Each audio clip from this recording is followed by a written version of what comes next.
Now with ABC News crime and terrorism analyst Brad Garrett. Brad, good morning. Good morning, McGraw. Help us read the tea leaves here. It seems like from the naked eye that there is a information data war going on between the White House and the intelligence community. Well, it would appear, the presumption is it came from the intelligence community. If you're talking about the wiretap on the Russian ambassador that caught Flynn. But a lot of people, McGraw, have access to that information, so that remains to be seen. But clearly, somebody wanted the rest of us to know that was going on. It also seems like there's a war within the FBI because during the campaign, we heard there were so many, even Donald Trump bragged about the fact that FBI guys didn't want Hillary, and so now it looks like the other way. So is there a war within the intelligence community? I don't think so. I mean, are there likes and dislikes because they're human beings? Of course. Do I think people, professionals, are swaying intelligence to go one way or the other? And the answer is no. Now, in particular, law enforcement, because law enforcement is driven by facts and information. I mean, is there anything to support through wiretaps, financial information, source information that would support, for example, that Trump associates had conversations with the Russians last summer, last spring, about helping Trump get elected. That type of thing. Do I think those are recorded? My guess is probably no. They're going to be difficult to prove, even if they think they happened. Donald Trump says these leaks are illegal. Are they? Well, they are. Anything, McGraw, that's classified that gets released, it violates the law. I will tell you, based on experience, that leak investigations, by and large, are unsuccessful. They expend a lot of energy and time, and you don't want people leaking information, so you do have to look at that. But you also really need to drill down on, is there something to all of these advisors that have unbelievable Russian connections financially, politically, for months and many times years?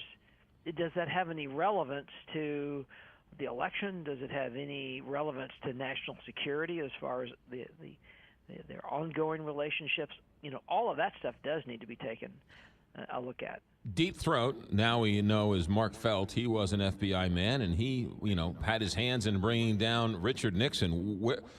It can be damning, and it can be dangerous. As you watch this go forward, Brad Garrett, what are you watching for? I'm really watching to see if they can effectively put together some pieces that may, McGraw, not lead to anybody ever getting charged, but certainly lead to damning relationships and financial transactions that could, at the very least, make people vulnerable to being compromised through blackmail and other means to supply information, to do things they want them to do. I mean, the Russians this is what they do. I mean, and, Putin was in the KGB. I mean, he's a guy that likes to keep a lot of plates spinning. And you're nice to your adversaries as you're digging information out of them and compromising them.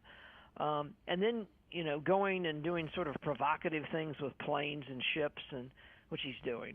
So it's an interesting, you give him a little leeway here, and he's really running with it. They say now, I guess this is all leaks too, that the FBI has their own investigation into all of this. When and if do you think we'll ever hear anything?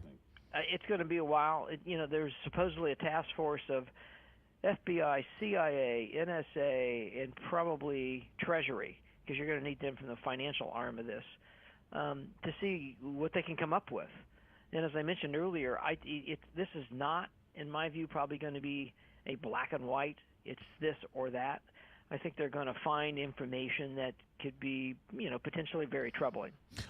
Do they and can they get access to Donald Trump's tax returns as an FBI investigation? Sure, you could subpoena them. Has that ever been done with a president? I don't know. That's another sort of sign of that. So, yeah. I mean, you'd have to get the U.S. Attorney's permission, and who appoints the U.S. Attorney but the president? So, I don't know. But yes, the short answer is you certainly could.